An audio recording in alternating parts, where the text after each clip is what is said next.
Punjabi radio USA ਸੁਣ ਰਹੇ ਅਤੇ ਦੇਖ ਰਹੇ ਸਾਰੇ ਦਰਸ਼ਕਾਂ ਦਾ ਬਹੁਤ-ਬਹੁਤ ਸਵਾਗਤ ਕਰਦੇ ਹਾਂ।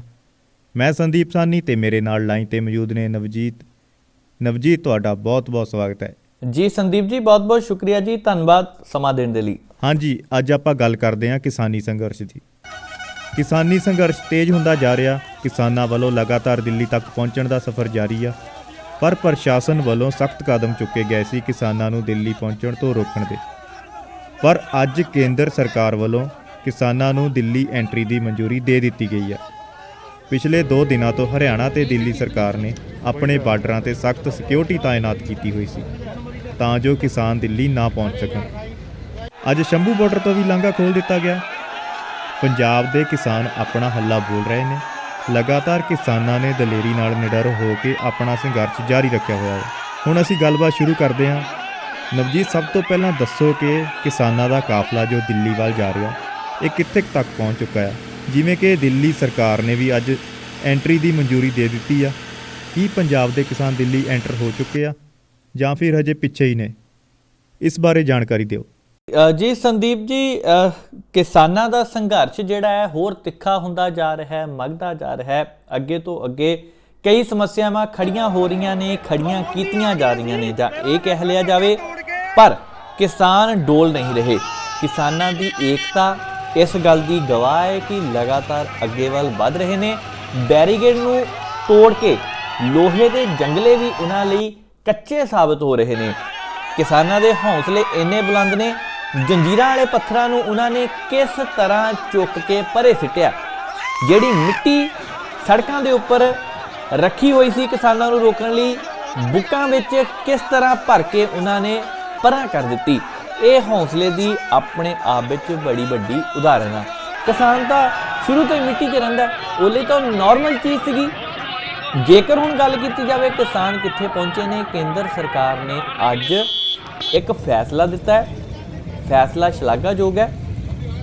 ਦਿੱਲੀ ਦੀ ਸਰਹੱਦ ਤੇ ਵੱਡੀ ਖਬਰ ਹੈ ਇਹ, ਮੈਂ ਕਹੂੰਗਾ ਕਿ ਕਿਸਾਨਾਂ ਨੂੰ ਦਿੱਲੀ ਆਉਣ ਲਈ ਇਜਾਜ਼ਤ ਦੇ ਦਿੱਤੀ ਗਈ ਹੈ। ਸੰਦੀਪ ਜੀ, ਇਸ ਖਬਰ ਨੂੰ 2 ਪਹਿਲੂਆਂ ਤੋਂ ਦੇਖਣ ਦੀ ਲੋੜ ਆ। ਹੁਣ ਸਾਰੇ ਕਹੀ ਜਾਂਦੇ ਕਿ ਕਿਸਾਨਾਂ ਨੂੰ ਦਿੱਲੀ ਆਉਣ ਦੀ ਮਨਜ਼ੂਰੀ ਦੇ ਦਿੱਤੀ ਗਈ ਆ, ਪਰ ਉਸ ਜਗ੍ਹਾ ਦੇ ਉੱਪਰ ਮਨਜ਼ੂਰੀ ਨਹੀਂ ਦਿੱਤੀ ਗਈ ਜਿਸ ਜਗ੍ਹਾ ਦੇ ਉੱਪਰ ਕਿਸਾਨਾਂ ਨੇ ਰੋਸ ਪ੍ਰਦਰਸ਼ਨ ਕਰਨ ਲਈ ਕਿਹਾ ਸੀ। ਇਹ ਜਗ੍ਹਾ ਦਿੱਤੀ ਗਈ ਹੈ ਦਿੱਲੀ ਤੋਂ ਉਰਲੇ ਪਾਸੇ 14 ਤੋਂ 15 ਕਿਲੋਮੀਟਰ ਦਾ ਏਰੀਆ। ਬੁਰਾੜੀ ਜਗ੍ਹਾ ਹੈ, ਉੱਥੇ ਇੱਕ ਨਿਰੰਕਾਰੀ ਗਰਾਊਂਡ ਆ, ਉੱਥੇ ਪ੍ਰਦਰਸ਼ਨ ਕਰਨ ਦੀ ਮਨਜ਼ੂਰੀ ਦਿੱਤੀ ਗਈ ਹੈ। ਹੁਣ ਸਵਾਲ ਖੜਾ ਹੁੰਦਾ ਹੈ ਕਿ ਕਿਸਾਨਾਂ ਨੇ ਮੰਗ ਕੀਤੀ ਸੀ ਕਿ ਦਿੱਲੀ ਦੇ ਵਿੱਚ ਉਹਨਾਂ ਨੂੰ ਜਗ੍ਹਾ ਦਿੱਤੀ ਜਾਵੇ। ਦਿੱਲੀ ਵਿੱਚ ਰਾਮਲੀਲਾ ਮੈਦਾਨ, ਜਿੱਥੇ ਸਾਰੇ ਤਰ੍ਹਾਂ ਦੇ ਰੋਸ ਪ੍ਰਦਰਸ਼ਨ ਹੁੰਦੇ ਨੇ, ਜਿੱਥੇ ਪਿਛੇ ਲੰਬੇ ਸਮੇਂ ਦੇ ਵਿੱਚ 2014 ਤੋਂ ਲੈ ਕੇ 16-17 ਵਿੱਚ ਵੀ ਇੱਕ ਵੱਡਾ ਪ੍ਰਦਰਸ਼ਨ ਹੋਇਆ। ਬਹੁਤ ਸਾਰੇ ਜਥੇਬੰਦੀਆਂ ਦੇ ਆਗੂ ਉੱਥੇ ਮੌਜੂਦ ਸੀ, ਬਹੁਤ ਸਾਰੇ ਸੰਘਰਸ਼ ਕਰਨ ਵਾਲੇ ਯੋਧੇ ਉੱਥੇ ਮੌਜੂਦ ਸੀ, ਪਰ ਇਸ ਵਾਰ ਕਿਸਾਨਾਂ ਨੂੰ ਉੱਥੇ ਸੰਘਰਸ਼ ਕਿਉਂ ਨਹੀਂ ਕਰਨ ਦਿੱਤਾ ਜਾ ਰਿਹਾ ਹੈ, ਇਹ ਆਪਣੇ ਆਪ ਵਿੱਚ ਇੱਕ ਸਵਾਲ ਹੈ। ਪਰ ਕਿਸਾਨਾਂ ਨੂੰ ਮਨਜ਼ੂਰੀ ਦਿੱਤੀ ਗਈ ਹੈ। ਦਿੱਲੀ ਤੋਂ 14 ਕਿਲੋਮੀਟਰ ਉਰੇ ਦਾ ਏਰੀਆ ਨਿਰੰਕਾਰੀ ਗਰਾਊਂਡ ਹੈ, ਉੱਥੇ ਰੋਸ ਪ੍ਰਦਰਸ਼ਨ ਕਰਨ ਦੀ ਮਨਜ਼ੂਰੀ ਦਿੱਤੀ ਗਈ ਹੈ। ਹਾਲਾਂਕਿ ਸਿੰਧੂ ਬਾਰਡਰ ਤੇ ਕਿਸਾਨਾਂ ਅਤੇ ਪੁਲਿਸ ਦੇ ਦਰਮਿਆਨ ਜੰਮ ਕੇ ਹੰਗਾਮਾ ਵੀ ਹੋਇਆ, ਜਿਸ ਨੂੰ ਦੇਖ ਕੇ ਕੇਂਦਰ ਸਰਕਾਰ ਵੱਲੋਂ ਇਹ ਫੈਸਲਾ ਲਿਆ ਗਿਆ। ਜੀ ਸੰਦੀਪ। ਹਾਂਜੀ ਬਿਲਕੁਲ ਜੀ।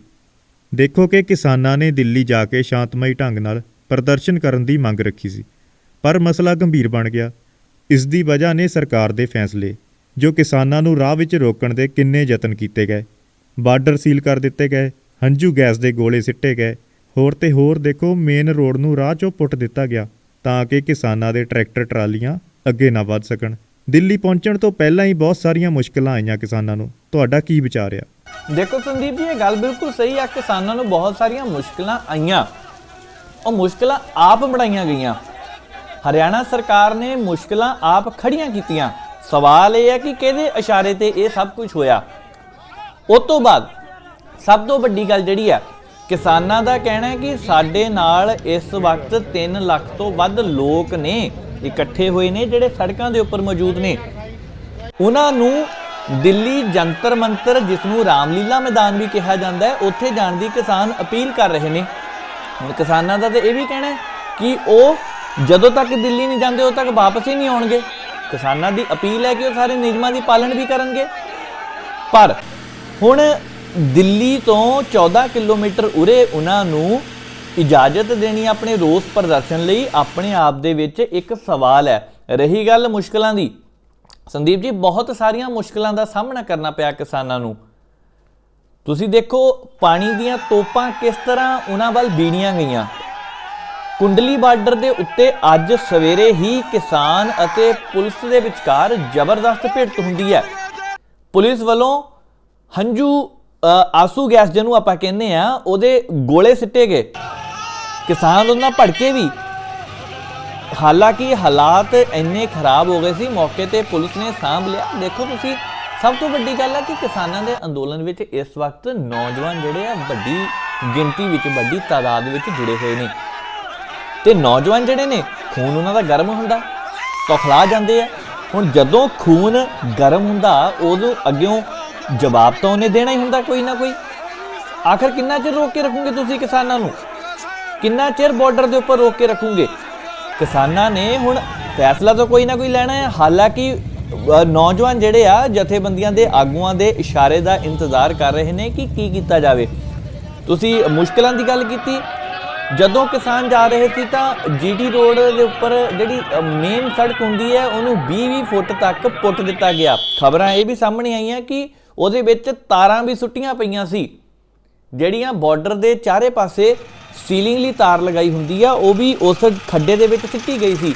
ਹੁਣ ਰਾਤ ਬਰਾਤੇ ਉੱਥੇ ਕਿਹੜੀਆਂ ਲਾਈਟਾਂ ਸੀਗੀਆਂ?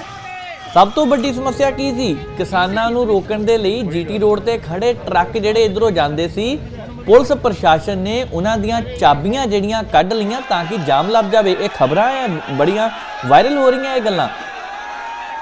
ਬੈਰੀਕੇਡਿੰਗ ਕੀਤੀ ਗਈ, ਥੋੜੇ ਇਲਾਕਿਆਂ ਦੇ ਵਿੱਚ ਕਿਸਾਨਾਂ ਨੂੰ ਵੰਡਣ ਦੀ ਕੋਸ਼ਿਸ਼ ਕੀਤੀ ਗਈ। ਉਹਨਾਂ ਦਾ ਮਕਸਦ ਸੀ ਕਿ ਏਕਤਾ ਨੂੰ ਤੋੜਿਆ ਜਾਵੇ। ਕੁਝ ਕਿਸਾਨ ਲੰਘਣ ਦੇ ਦਿੱਤੇ, ਉਹਨਾਂ ਕੁਝ ਨੂੰ ਰੋਕ ਲਿਆ, ਬੈਰੀਕੇਡ ਹੋਰ ਅੱਗੇ ਤਕੜੀ ਕਰਦੀ, ਟੁਕੜਿਆਂ ਵਿੱਚ ਵੰਡਣ ਦੀ ਕੋਸ਼ਿਸ਼ ਕੀਤੀ। ਪਰ ਕਿਸਾਨਾਂ ਨੇ ਇਹਨਾਂ ਸਾਰੀਆਂ ਮੁਸੀਬਤਾਂ ਨੂੰ ਹੌਲੀ-ਹੌਲੀ ਪਾਰ ਕਰ ਲਿਆ ਤੇ ਇਸ ਵਕਤ ਕਿਸਾਨ ਜਿਹੜੇ ਨੇ ਦਿੱਲੀ ਦੇ ਬਾਰਡਰ ਦੇ ਉੱਪਰ ਪਹੁੰਚ ਚੁੱਕੇ ਨੇ। ਹਾਲਾਂਕਿ ਉਹਨਾਂ ਨੂੰ ਅੱਗੇ ਜਾਣ ਦੀ ਇਜਾਜ਼ਤ ਨਹੀਂ ਗੀ, ਕਿਉਂਕਿ ਅੱਜ 2 ਦਿਨ ਦਾ ਹੀ ਇਹ ਪ੍ਰਦਰਸ਼ਨ ਸੀਗਾ, 26 ਤੇ 27 ਤਰੀਕ ਦਾ, ਤੇ ਕਿਸਾਨ ਵੀ ਹੁਣ ਬੈਠੇ ਹੋਏ ਨੇ, ਥੱਕੇ ਨਹੀਂ, ਹਾਰੇ ਨਹੀਂ। ਹਾਂ, ਇੰਨਾ ਜ਼ਰੂਰ ਆ ਕਿ ਆਰਾਮ ਉਹਨਾਂ ਨੇ ਵੀ ਕਰਨਾ, ਕਿਉਂਕਿ 2 ਦਿਨ ਹੋ ਗਏ ਚੱਲਦਿਆਂ ਨੂੰ। ਰਸਤੇ ਵਿੱਚ ਕਿਸ ਤਰ੍ਹਾਂ ਦੀਆਂ ਸਮੱਸਿਆਵਾਂ ਆਈਆਂ, ਠੰਡ ਆ, ਉੱਪਰੋਂ ਪਾਣੀ ਦੀਆਂ ਬੁਛਾੜਾਂ, ਸਮਾਨ ਗਿੱਲਾ ਹੋ ਗਿਆ, ਰਾਸ਼ਨ ਦੀ ਸਮੱਸਿਆ। ਹਾਲਾਂਕਿ ਉਹਨਾਂ ਦਾ ਕਹਿਣਾ ਕਿ ਪਿੱਛੇ 6 ਮਹੀਨੇ ਤੱਕ ਭਾਵੇਂ ਐਦਾਂ ਹੀ ਉਹਨਾਂ ਨੂੰ ਲੰਘਣਾ ਪਵੇ, ਰਾਸ਼ਨ ਦੀ ਕੋਈ ਸਮੱਸਿਆ ਨਹੀਂ ਆਉਣ ਦਿੱਤੀ ਜਾਊਗੀ। ਪਰ ਇਹਨਾਂ ਸਭ ਨੂੰ ਸੰਦੀਪ ਜੀ ਮੈਨੇਜ ਤਾਂ ਕਰਨਾ ਹੁੰਦਾ ਨਾ।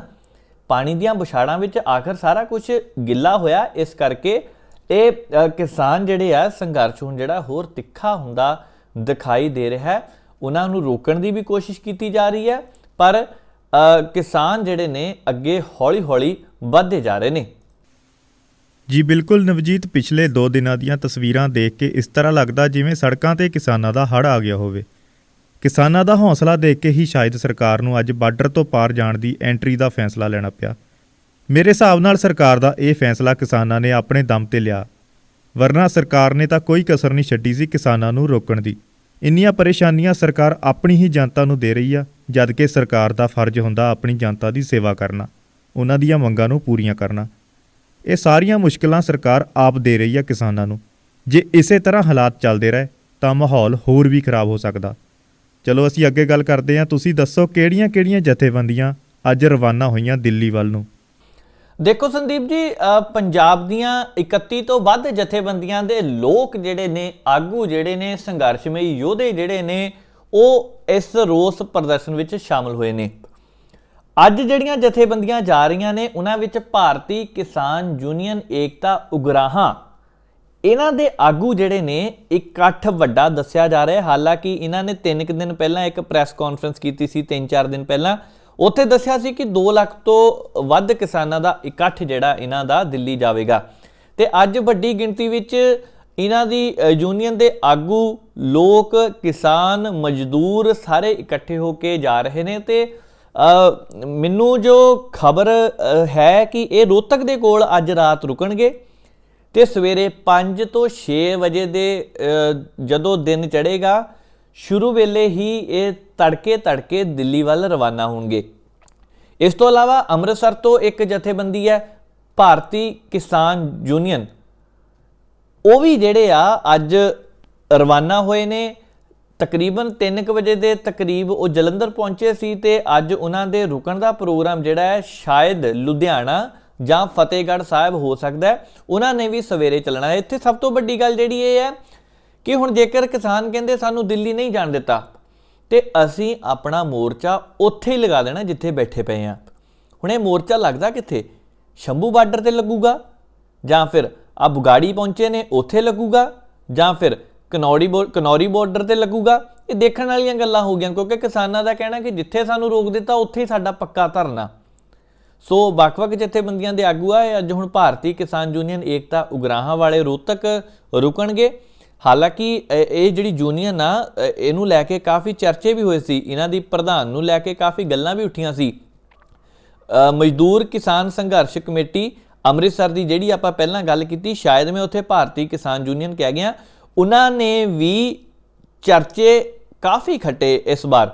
ਸੋ ਚਲੋ ਕੋਈ ਨਹੀਂ, ਜਾਣਾ ਤਾਂ ਇਹਨਾਂ ਨੇ ਇੱਕੋ ਹੀ ਰਾਹ ਤੇ ਆ, ਭਾਵੇਂ ਮੰਜ਼ਿਲ ਇੱਕ ਹੈ, ਰਸਤੇ ਅਲੱਗ-ਅਲੱਗ ਹੋ ਸਕਦੇ ਆ, ਹੋ ਸਕਦਾ ਕੋਈ ਨਾ ਕੋਈ ਮਤਭੇਦ ਇਹਨਾਂ ਦਾ ਹੋਵੇ ਆਪਸੀ, ਪਰ ਇਕੱਠ ਜ਼ਰੂਰ ਵੱਧਦਾ ਜਾ ਰਿਹਾ ਹੈ। ਇੱਕ ਜਥੇਬੰਦੀ ਰੋਹਤਕ ਰੁਕੂਗੀ ਅੱਜ ਰਾਤ, ਦੂਜੀ ਜਥੇਬੰਦੀ ਹੋ ਸਕਦਾ ਫਤਿਹਗੜ੍ਹ ਸਾਹਿਬ ਜਾਂ ਫਿਰ ਲੁਧਿਆਣਾ ਰੁਕੇ। ਸਵੇਰੇ ਤੜਕੇ ਹੀ ਚਾਲੇ ਪਾਉਣੇ ਨੇ ਇਹਨਾਂ ਨੇ ਦਿੱਲੀ ਵੱਲ ਨੂੰ। ਹਾਂਜੀ, ਇੱਕ ਖਬਰ ਹੋਰ ਸਾਹਮਣੇ ਆਈ ਦਿੱਲੀ ਸਟੇਡੀਅਮ ਨੂੰ ਜੇਲ੍ਹ ਵਿੱਚ ਤਬਦੀਲ ਕਰਨ ਦੀ।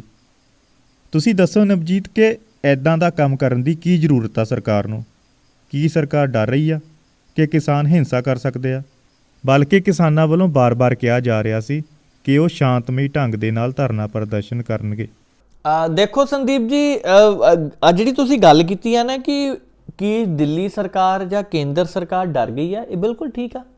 ਬਿਲਕੁਲ ਡਰੇ ਪਏ ਨੇ। ਕਿਸਾਨਾਂ ਦਾ ਵੱਡਾ ਇਕੱਠ ਇਸ ਗੱਲ ਦਾ ਗਵਾਹ ਕਿ ਠਾਠਾ ਮਾਰਦਾ ਇਕੱਠ ਦੇਖ ਕੇ ਤਖਤ ਜ਼ਰੂਰ ਹਿੱਲਿਆ, ਥੋੜਾ ਬਹੁਤਾ ਜ਼ਰੂਰ ਹਿੱਲਿਆ। ਪਰ ਜੇਕਰ ਇਹ ਕਿਹਾ ਜਾਵੇ ਕਿ ਕਿਸਾਨ ਪਿੱਛੇ ਹਟਣਗੇ, ਲੱਗਦਾ ਨਹੀਂ, ਕਿਉਂਕਿ ਇਸ ਵਕਤ ਮਾਹੌਲ ਪੂਰਾ ਭਖਿਆ ਹੋਇਆ ਹੈ। ਹੁਣ ਦਿੱਲੀ ਪੁਲਿਸ ਨੇ ਕਿਸਾਨਾਂ ਦੇ ਅੰਦੋਲਨ ਨੂੰ ਦੇਖਦੇ ਹੋਏ ਦਿੱਲੀ ਸਰਕਾਰ ਤੋਂ 9 ਖੇਡ ਮੈਦਾਨਾਂ ਨੂੰ ਅਸਥਾਈ ਜੇਲ੍ਹ ਬਣਾਉਣ ਦੀ ਮਨਜ਼ੂਰੀ ਮੰਗੀ ਸੀ। ਹੁਣ ਦੇਖੋ ਇੱਥੇ ਦੋ ਗੱਲਾਂ ਆ। ਇੱਕ ਪਾਸੇ ਦਿੱਲੀ ਵਿੱਚ ਕਰੋਨਾ ਵਾਇਰਸ ਦੇ ਕੇਸ ਲਗਾਤਾਰ ਵੱਧਦੇ ਜਾ ਰਹੇ ਨੇ, ਜਿਹਦੇ ਕਰਕੇ ਹਸਪਤਾਲਾਂ ਦੀ ਬੈੱਡਾਂ ਦੀ ਕਮੀ ਆ ਰਹੀ ਹੈ ਹਸਪਤਾਲਾਂ 'ਚ, ਤੇ ਦੂਜੇ ਪਾਸੇ ਕਿਸਾਨਾਂ ਨੂੰ ਗ੍ਰਿਫਤਾਰ ਕਰਨ ਦੀ ਗੱਲ ਕਹੀ ਜਾ ਰਹੀ ਹੈ। ਰੱਬ ਨਾ ਕਰੇ ਕੋਈ ਐਦਾਂ ਦੀ ਅਣਸੁਖਾਵੀ ਘਟਨਾ ਵਾਪਰ ਜਾਵੇ, ਇੱਕ ਅੱਧਾ ਮਰੀਜ਼ ਕਰੋਨਾ ਦਾ ਉੱਥੇ ਆ ਜਾਵੇ, ਤਾਂ ਜ਼ਿੰਮੇਵਾਰੀ ਕਿਸ ਦੀ ਹੋਵੇਗੀ? ਕੀ ਪ੍ਰਬੰਧ ਕੀਤੇ ਗਏ ਨੇ? ਕੀ ਪੁਖਤਾ ਪ੍ਰਬੰਧ ਕੀਤੇ ਗਏ ਨੇ? ਦਿੱਲੀ ਸਰਕਾਰ, ਅਰਵਿੰਦ ਕੇਜਰੀਵਾਲ ਦੀ ਸਰਕਾਰ, ਇੱਥੇ ਦੋ ਗੱਲਾਂ ਦਾ ਖਾਸ ਧਿਆਨ ਹੈ, ਕੇਂਦਰ ਸਰਕਾਰ ਤੇ ਦਿੱਲੀ ਸਰਕਾਰ। ਹੁਣ ਦਿੱਲੀ ਪੁਲਿਸ ਨੇ ਇਹ ਦਿੱਲੀ ਸਰਕਾਰ ਤੋਂ ਮੰਗ ਕੀਤੀ ਹੈ। ਦਿੱਲੀ ਪੁਲਿਸ ਜਿਹੜੀ ਹੈ ਕੇਂਦਰ ਸਰਕਾਰ ਦੇ ਅੰਤਰਗਤ ਹੈ, ਤੇ ਦਿੱਲੀ ਸਰਕਾਰ ਤੋਂ ਇਹ ਮੰਗ ਕੀਤੀ ਕਿਉਂਕਿ ਦਿੱਲੀ ਸਰਕਾਰ ਤੋਂ ਕੋਈ ਅਧਿਕਾਰ ਨਹੀਂ ਗੇ ਬਹੁਤੇ। ਪਰ ਫਿਰ ਵੀ ਅਰਵਿੰਦ ਕੇਜਰੀਵਾਲ ਜੋ ਕਿ ਦਿੱਲੀ ਦੇ ਮੁੱਖ ਮੰਤਰੀ ਨੇ, ਉਹਨਾਂ ਨੇ ਫੈਸਲਾ ਲਿਆ ਕਿ ਉਹ ਇਸ ਫੈਸਲੇ ਨੂੰ ਖਾਰਜ ਕਰਦੇ ਨੇ। ਉਹਨਾਂ ਨੇ ਮਨਾ ਕਰ ਦਿੱਤਾ ਕਿ ਦਿੱਲੀ ਸਰਕਾਰ ਨੇ ਖੇਡ ਮੈਦਾਨਾਂ ਨੂੰ ਆਰਜੀ ਜੇਲ੍ਹਾਂ ਬਣਾਉਣ ਦੀ ਜਿਹੜੀ ਮੰਗ ਸੀ ਉਹਨੂੰ ਠੁਕਰਾ ਦਿੱਤਾ। ਕਿਉਂ? ਕਿਉਂਕਿ ਜੀ ਬਿਲਕੁਲ ਜੀ ਬਿਲਕੁਲ, ਮੈਨੂੰ ਉਹਨਾਂ ਦਾ ਇਹ ਫੈਸਲਾ ਠੀਕ ਲੱਗਾ। ਉਹਨਾਂ ਦਾ ਇਹ ਬਿਆਨ ਵੀ ਆਇਆ ਕਿ ਕੇਂਦਰ ਸਰਕਾਰ ਨੂੰ ਕਿਸਾਨਾਂ ਦੀਆਂ ਮੰਗਾਂ ਦਾ ਹੱਲ ਕਰਨਾ ਚਾਹੀਦਾ। ਇਸ ਮਾਹੌਲ ਦੇ ਵਿੱਚ ਅਜਿਹਾ ਬਿਆਨ ਦੇਣਾ ਉਹਨਾਂ ਦੇ ਲਈ ਲਾਜ਼ਮੀ ਵੀ ਆ, ਕਿਉਂਕਿ ਉਹਨਾਂ ਨੂੰ ਪਤਾ ਹੈ ਕਿ ਕਿਸਾਨ ਉਹਨਾਂ ਦੀ ਹੱਦ ਵਿੱਚ ਦਾਖਲ ਹੋ ਚੁੱਕੇ ਨੇ। ਚਲੋ ਚੰਗੀ ਗੱਲ ਆ, ਕਿਸਾਨਾਂ ਦੇ ਹੱਕ 'ਚ ਉਹਨਾਂ ਵੱਲੋਂ ਬਿਆਨ ਆਇਆ, ਪਰ ਗੱਲ ਤਾਂ ਉਦੋਂ ਬਣੂ ਜਦੋਂ ਕੇਂਦਰ ਸਰਕਾਰ ਕਿਸਾਨਾਂ ਦੇ ਪੱਖ ਦੀ ਅਤੇ ਹੱਕ ਦੀ ਗੱਲ ਕਰੂੰਗੀ। ਕਿਸਾਨਾਂ ਦੇ ਸੰਘਰਸ਼ ਅੱਗੇ ਕੇਂਦਰ ਸਰਕਾਰ ਦਾ ਕੀ ਫੈਸਲਾ ਆਉਂਦਾ, ਇਹ ਤਾਂ ਆਉਣ ਵਾਲਾ ਸਮਾਂ ਦੱਸੂਗਾ। ਚਲੋ ਮੈਂ ਗੱਲ ਕਰ ਰਿਹਾ ਸੀ ਕੇਜਰੀਵਾਲ ਹੋਰਾਂ ਦੀ। ਤੁਹਾਨੂੰ ਕੀ ਲੱਗਦਾ ਕਿ ਕੇਜਰੀਵਾਲ ਸਰਕਾਰ ਕਿਸਾਨਾਂ ਦੇ ਹੱਕ ਵਿੱਚ ਆ? ਜੀ ਬਿਲਕੁਲ ਸੰਦੀਪ ਜੀ, ਜਿੱਦਾਂ ਉਹਨਾਂ ਦੇ ਅੱਜ ਪਾਰਟੀ ਦੇ ਟਵਿੱਟਰ ਹੈਂਡਲ ਤੋਂ ਇੱਕ ਟਵੀਟ ਹੋਇਆ, ਉਹਦੇ ਵਿੱਚ ਉਹਨਾਂ ਨੇ ਸਾਫ਼ ਲਿਖਿਆ ਕਿ ਦਿੱਲੀ ਸਰਕਾਰ ਨੇ ਕਿਸਾਨਾਂ ਦੀਆਂ ਮੰਗਾਂ ਜਿਹੜੀਆਂ ਆ ਉਹਨੂੰ ਮੰਨਣੀਆਂ ਚਾਹੀਦੀਆਂ। ਹਾਲਾਂਕਿ ਉਹਨਾਂ ਨੇ ਨਾ ਮਨਜ਼ੂਰ ਕਰ ਦਿੱਤਾ ਖੇਡ ਮੈਦਾਨਾਂ ਨੂੰ ਜੇਲ੍ਹ ਬਣਾਉਣ ਦੀ ਜਿਹੜੀ ਅਰਜ਼ੀ ਦਿੱਤੀ ਸੀ, ਪਰ ਉਹਨਾਂ ਦਾ ਆਮ ਆਦਮੀ ਪਾਰਟੀ ਦਾ ਕਹਿਣਾ ਹੈ ਕਿ ਕਿਸਾਨਾਂ ਦੀਆਂ ਮੰਗਾਂ ਤੁਰੰਤ ਮੰਗ ਲੈਣੀਆਂ ਚਾਹੀਦੀਆਂ। ਹੁਣ ਇਹਦੇ ਵਿੱਚ ਵੀ ਦੋ ਗੱਲਾਂ ਦੇਖਣ ਵਾਲੀਆਂ ਸੰਦੀਪ ਜੀ। ਇਹ ਜਿਹੜਾ ਟਵੀਟ ਹੁੰਦਾ ਪਿਆ, ਇਹ ਆਮ ਆਦਮੀ ਪਾਰਟੀ ਦੇ ਪੇਜ ਤੋਂ ਹੁੰਦਾ। ਜੇਕਰ ਅਰਵਿੰਦ ਕੇਜਰੀਵਾਲ ਆਪ ਕਹਿੰਦੇ ਨੇ ਤਾਂ ਫਿਰ ਸਵਾਲ ਇਹ ਹੈ ਕਿ ਉਹਨਾਂ ਨੇ ਆਪਣੇ ਟਵਿੱਟਰ ਤੋਂ ਇਹ ਟਵੀਟ ਕਿਉਂ ਨਹੀਂ ਕੀਤਾ? ਚਲੋ ਜਿੱਦਾਂ ਮਰਜ਼ੀ ਆ, ਪਾਰਟੀ ਦਾ ਇੱਕ ਬਿਆਨ ਆਇਆ ਆ ਕਿ ਕਿਸਾਨਾਂ ਦੀਆਂ ਮੰਗਾਂ ਮੰਨਣੀਆਂ ਚਾਹੀਦੀਆਂ ਆ। ਬੜੀ ਵੱਡੀ ਗੱਲ ਹੈ, ਅਰਵਿੰਦ ਕੇਜਰੀਵਾਲ ਹੁਣਾਂ ਨੇ ਸਾਥ ਦਿੱਤਾ ਹੈ, ਇਹ ਵਧੀਆ, ਕਿਉਂਕਿ ਹਾਲਾਤ ਜਿਹੜੇ ਨੇ ਇਸ ਕਦਰ ਹੋ ਚੁੱਕੇ ਨੇ ਕਿ ਯਕਦਮ ਸਰਕਾਰ ਨੂੰ ਕੋਈ ਨਾ ਕੋਈ ਫੈਸਲਾ ਲੈਣਾ ਹੀ ਪਵੇਗਾ। ਦੂਜੇ ਪਾਸੇ ਪੰਜਾਬ ਸਰਕਾਰ ਦੀ ਜੇਕਰ ਗੱਲ ਕੀਤੀ ਜਾਵੇ ਤਾਂ ਅੱਜ ਮੁੱਖ ਮੰਤਰੀ ਪੰਜਾਬ ਕੈਪਟਨ ਅਮਰਿੰਦਰ ਸਿੰਘ ਉਹਨਾਂ ਦਾ ਵੀ ਇੱਕ ਬਿਆਨ ਸਾਹਮਣੇ ਆਇਆ। ਉਹਨਾਂ ਨੇ ਕਿਹਾ ਕਿ 3 ਦਸੰਬਰ ਨੂੰ ਕਿਸਾਨਾਂ ਨਾਲ ਮੀਟਿੰਗ ਸੱਦੀ ਆ। 3 ਤਰੀਕ ਨੂੰ ਕਿਉਂ ਸੱਦਣਾ, ਤੁਸੀਂ ਪਹਿਲਾਂ ਹੀ ਕਰੋ ਤਾਂ ਉਸ ਨਾਲ ਗੱਲਬਾਤ, ਉਸ ਤੋਂ ਪਹਿਲਾਂ ਤੁਸੀਂ ਦੇਖੋ ਕੀ ਕੀਤਾ ਜਾ ਸਕਦਾ ਹੈ। ਸੋ ਮੁੱਖ ਮੰਤਰੀ ਹੁਣਾਂ ਦਾ ਵੀ ਅੱਜ ਜੋ ਵਾਜਬ ਜਵਾਬ ਆਇਆ ਉਹ 'ਤੇ ਵੀ ਵਿਚਾਰ ਕਰਨੀ ਚਾਹੀਦੀ ਹੈ। ਤੇ ਅਰਵਿੰਦ ਕੇਜਰੀਵਾਲ ਹੁਣਾਂ ਨੇ ਜੋ ਅੱਜ ਸਫਾਈ ਦਿੱਤੀ ਹੈ, ਜਾਂ ਫਿਰ ਅਰਵਿੰਦ ਕੇਜਰੀਵਾਲ ਹੁਣਾਂ ਨੇ ਨਾ ਮਨਜ਼ੂਰ ਕੀਤਾ ਹੈ ਦਿੱਲੀ ਸਰਕਾਰ ਦੇ ਖੇਡ ਮੈਦਾਨਾਂ ਨੂੰ ਅਸਥਾਈ ਜੇਲ੍ਹ ਬਣਾਉਣ ਦੀ ਮੰਗ ਨੂੰ, ਇਹ ਬੜੀ ਵੱਡੀ ਗੱਲ ਹੈ ਸੰਦੀਪ ਜੀ। ਸੋ ਨਵਜੀਤ, ਅਸੀਂ ਆਸ ਤੇ ਉਮੀਦ ਕਰਦੇ ਹਾਂ ਕਿ ਆਉਣ ਵਾਲਾ ਨਵਾਂ ਕੱਲ੍ਹ ਸੂਰਜ ਦੀ ਨਵੀਂ ਕਿਰਨ ਕਿਸਾਨਾਂ ਲਈ ਨਵੀਂ ਆਸ ਲੈ ਕੇ ਆਵੇਗੀ, ਉਮੀਦ ਲੈ ਕੇ ਆਵੇਗੀ। ਤੇ ਅਸੀਂ ਵੀ ਇਹੀ ਉਮੀਦ ਕਰਦੇ ਹਾਂ ਕਿ ਕੇਂਦਰ ਸਰਕਾਰ ਜਲਦ ਹੀ ਕਿਸਾਨਾਂ ਦੀਆਂ ਮੰਗਾਂ ਮੰਨੇਗੀ ਤੇ ਇਹ ਸੰਘਰਸ਼, ਜੋ ਕਿ ਇਤਿਹਾਸਿਕ ਸੰਘਰਸ਼ ਦਾ ਰੂਪ ਲੈ ਚੁੱਕਾ, ਜਲਦ ਖਤਮ ਹੋਵੇਗਾ। ਅੰਤ ਵਿੱਚ ਨਵਜੀਤ, ਤੁਹਾਡਾ ਬਹੁਤ-ਬਹੁਤ ਧੰਨਵਾਦ ਸਮਾਂ ਦੇਣ ਦੇ ਲਈ। ਜੀ ਬਹੁਤ-ਬਹੁਤ ਸ਼ੁਕਰੀਆ ਸੰਦੀਪ ਜੀ। ਜੀ, ਇਸ ਦੇ ਨਾਲ ਹੀ ਅਸੀਂ ਪ੍ਰੋਗਰਾਮ ਦੀ ਸਮਾਪਤੀ ਕਰਦੇ ਹਾਂ। ਮਿਲਾਂਗੇ ਅਗਲੇ ਪ੍ਰੋਗਰਾਮ ਦੇ ਵਿੱਚ। ਜੁੜੇ ਰਹੋ ਸਾਡੇ ਨਾਲ, ਤੁਸੀਂ ਦੇਖਦੇ ਰਹੋ ਪੰਜਾਬੀ ਰੇਡੀਓ USA।